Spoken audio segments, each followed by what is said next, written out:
En la hora de la verdad, el invitado del día.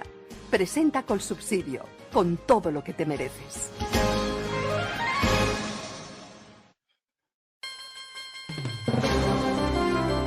Cuando supimos en Colombia la destitución del doctor Darío Acevedo como director que fue del Centro de Memoria Histórica, nos dijimos, ¿esto para dónde va?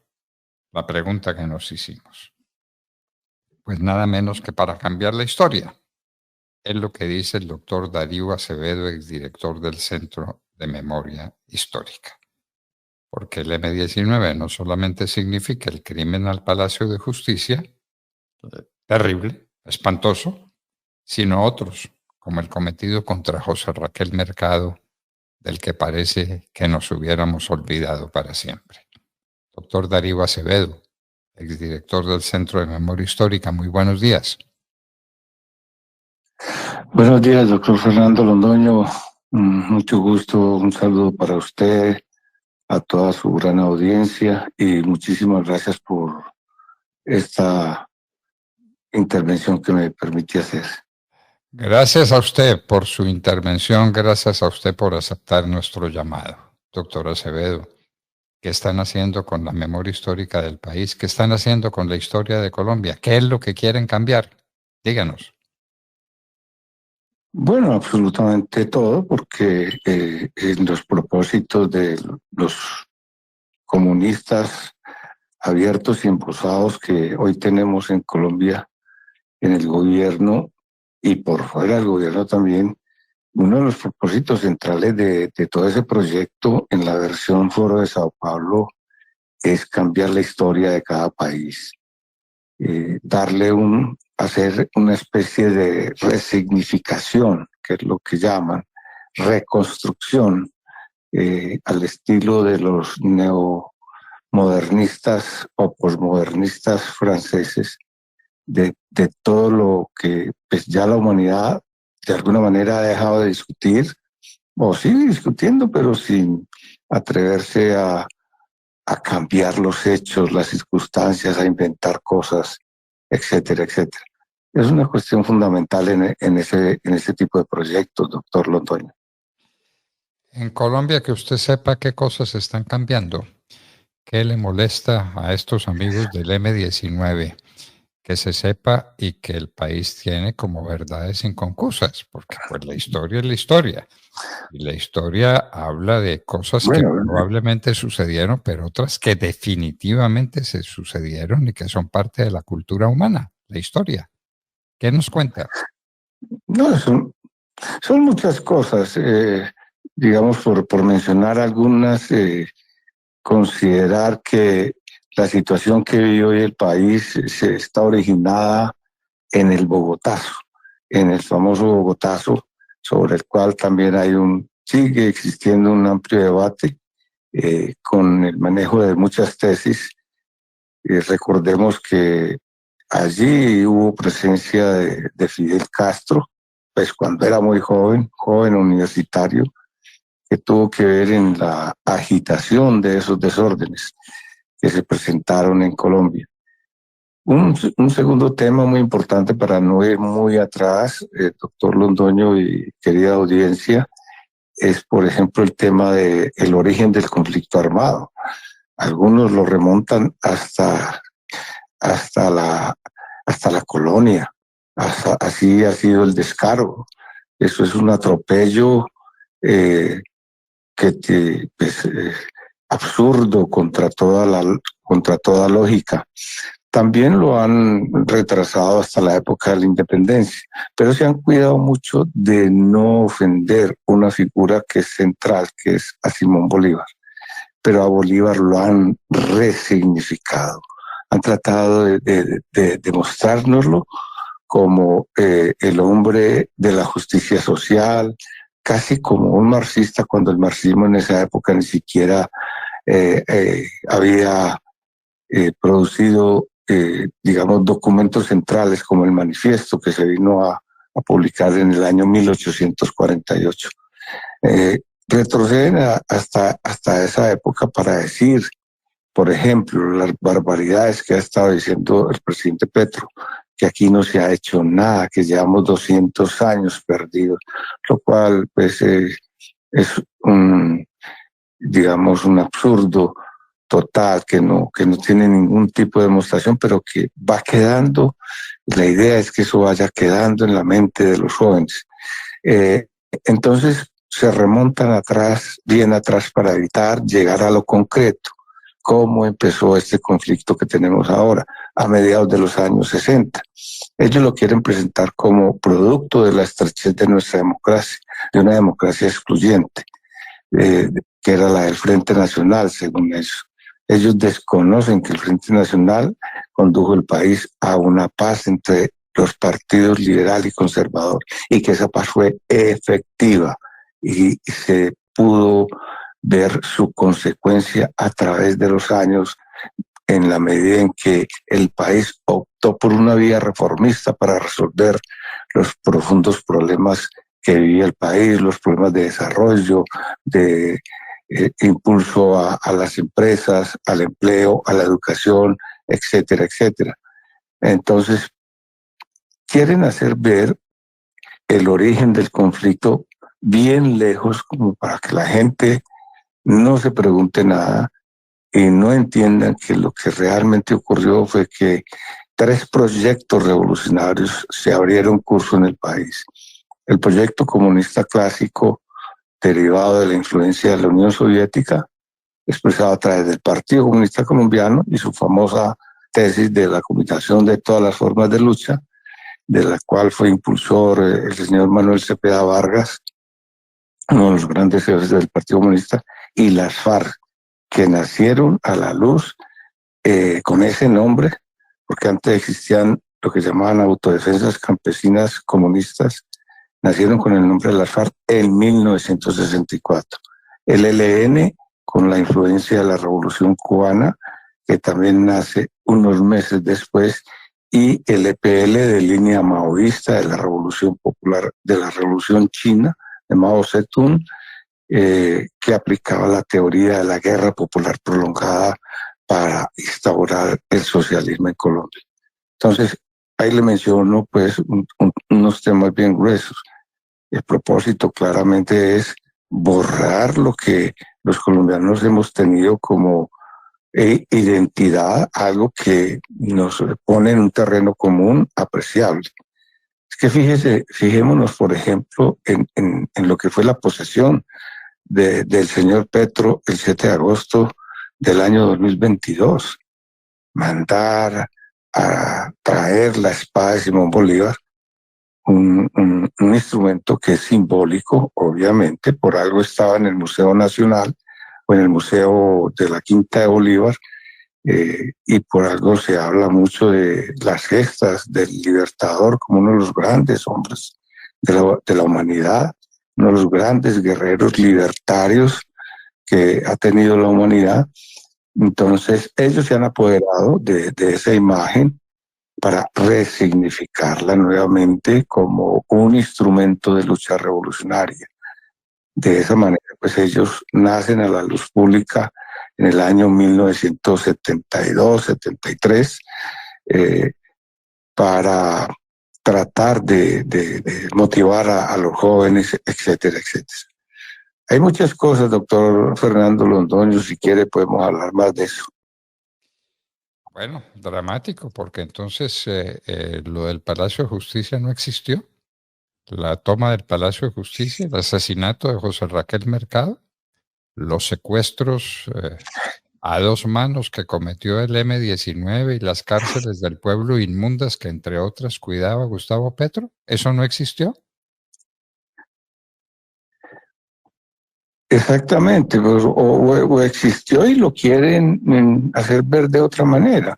Lo que ocurrió hace pocos días, por ejemplo, se está conmemorando la toma de ese museo por parte de una brigada del M-19, en ese momento, hace tantos años, como algo heroico, como algo que significó el nacimiento de una guerrilla que supuestamente iba a transformar este país, a traernos la democracia, la libertad, aprovechándose de la figura de Simón Bolívar.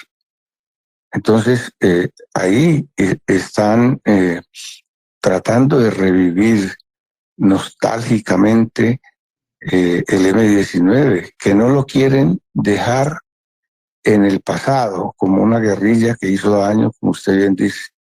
Hay que recordar, por ejemplo, la tomada de la Embajada de República Dominicana en el año de 1978, sorteada de manera magistral por el presidente Julio César Turbay Ayala. Ellos querían un baño de sangre. Eso fue un ataque a la diplomacia internacional. Ahí, en esa fiesta de independencia de la República Dominicana, una reunión con motivo de ese día especial para ellos.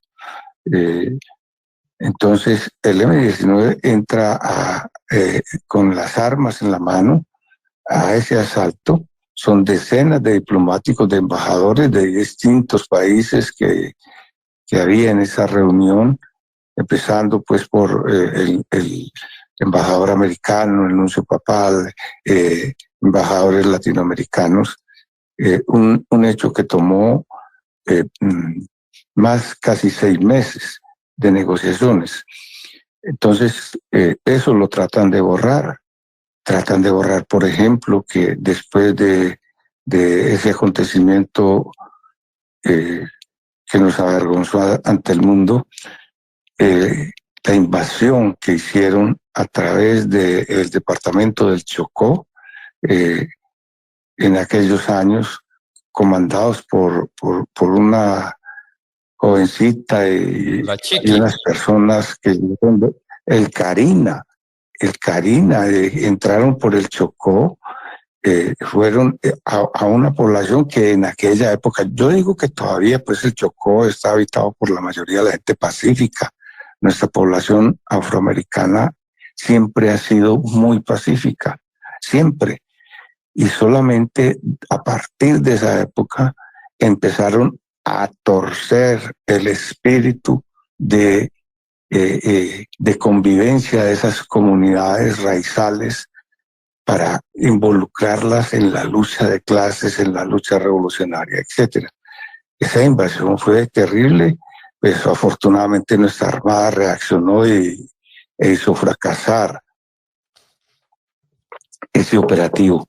Podemos hablar también, doctor Fernando Londoño y audiencia, de su respetable programa, de la toma que hicieron, el asalto al Cantón Norte en 31 de diciembre, en el que se robaron 5.000 armas. El M-19 escasamente en esa época tenía 350 o 400 militantes. ¿Qué hicieron con 5.000 armas? La cuestión más irresponsable del mundo. Involucraron a las familias, a tíos, a primos, involucraron a agentes del mundo artístico que consideraban intocables y porque pensaban que a ellos no los iba a tocar la seguridad del Estado, etcétera, etcétera. Y ahí fue donde en la reacción de la fuerza pública y los organismos de inteligencia, pues hubo allanamientos, hubo detenciones de gente incluso hasta muy respetable, que no sabían en qué los habían metido. Entonces, ese es una de las cosas que ellos no quieren que se cuente o que la cuentan de una manera heroica. ¿Por qué ese espíritu de martirizarse? Sí, ese es. No, que el delito convertido en acto heroico. Así es. Es que, doctor Londoño, ¿qué ha pasado con la toma del Palacio de Justicia? En los órganos internacionales, el poderío propagandístico de este tipo de organizaciones, no solo el M-19, las FARC, el ELN, grupos de extrema izquierda, tienen correligionarios en el mundo entero. Ellos siguen practicando el internacionalismo proletario que llamaba Lenin y Stalin y Mao. En todas partes se solidariza. Y en el mundo, la influencia sobre la ONU, sobre otros organismos internacionales, la influencia que tienen para crear ONGs que ayudan a divulgar esa falsa noción de que la toma del Palacio de Justicia fue un crimen de Estado. ¿Acaso el M-19 entró repartiendo flores al Palacio de Justicia en esos 2 días aciagos que terminaron con el exterminio de la Corte Suprema de Justicia de Colombia? Era un asalto que pretendía la toma del poder por parte de esa guerrilla. Ellos esperaban que ante la toma del palacio la gente, el pueblo que llaman, iba a salir a las calles a apoyarlo. Falso, totalmente falso. Que doctor Londoño, hay que decirlo y repetirlo y decírselo a la comisión que va a llegar a Colombia la semana entrante del Comité Ejecutivo de las Naciones Unidas, del Consejo de Seguridad. Hay que decirles de todas las maneras posibles la cantidad de crímenes de guerra que han cometido estos grupos y cuyos líderes no han pagado un solo día de cárcel. No han pagado un solo día de cárcel con tantos crímenes, mientras que otras personas por un delito cualquiera es condenado a muchos años de cárcel y los tienen que pagar efectivamente, y ellos no pagan ningún día de cárcel. Y están en el Parlamento y están en el poder. La verdad es que están en el poder y manejan las cosas y quieren manejar la historia para contarla a su manera y para hacernos ver lo que no ha sucedido, para hacernos creer que Colombia es un país infame, un país que ha estado siempre en manos de la violencia y donde no se ha hecho nada constructivo ni nada positivo. Pues esta batalla hay que seguirla dando, doctor Acevedo. Así es, recordemos el secuestro del doctor Álvaro Gómez en las postrimerías de los años 80, comienzos de los 90. Un atrevimiento de tomar en sus manos un hombre que andaba hasta pues con solamente una escolta, con un solo escolta. Un escolta, ¿y quién lo cuidaba en el cautiverio? ¿Quién era el gran carcelero de Álvaro Gómez? ¿Quién lo cuidaba? Ah, bueno. Así es. Todo eso hay que y miremos contarlo. las cosas de las FARC también. No, Las pues. cosas de las FARC es que la ley segunda que ellos escribieron, el secuestro de más de en el Centro de Memoria Histórica, doctor Londoño, tenemos existe, en mi momento reactivé ese centro estadístico de los hechos violentos en el país. Se registran casi 40.000 secuestros, la mayoría de ellos protagonizados por las FARC, por el ELN. Son operativos, son actividades sistemáticas condenadas por el derecho internacional humanitario y por la Corte Penal Internacional en el Estatuto de Roma, del cual hace parte nuestro país. ¿De cuándo acá lo que se considera imprescriptible, que es la violación grave de los derechos humanos, en Colombia se puede hacer indulto de hecho? No de palabra, pero sí de hecho, hasta el punto de tener como congresistas a criminales de guerra. Es decir, hay que preguntarle eso al Consejo de Seguridad. Nada menos que eso. Doctor Acevedo, es una batalla que hay que seguir dando, la verdad hay que rescatarla, la verdad por encima de cualquier otra consideración. Los hechos como fueron, la memoria histórica como la debemos tener los colombianos sobre nuestro país. No una memoria tergiversada y organizada de la manera comunista para interpretar la historia como ellos quieren que se interprete la historia a su manera y para sus fines. Doctor Darío Acevedo, inmensamente agradecidos con esta fantástica lección que usted nos ha dado y estas consideraciones que ha hecho sobre lo que era el Centro de Memoria Histórica y en lo que la quieren convertir los amigos de Gustavo Petro.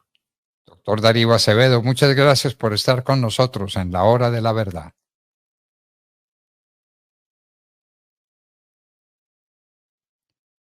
Bueno, nos despedíamos del doctor Darío Acevedo, director que fue del Centro Nacional de Memoria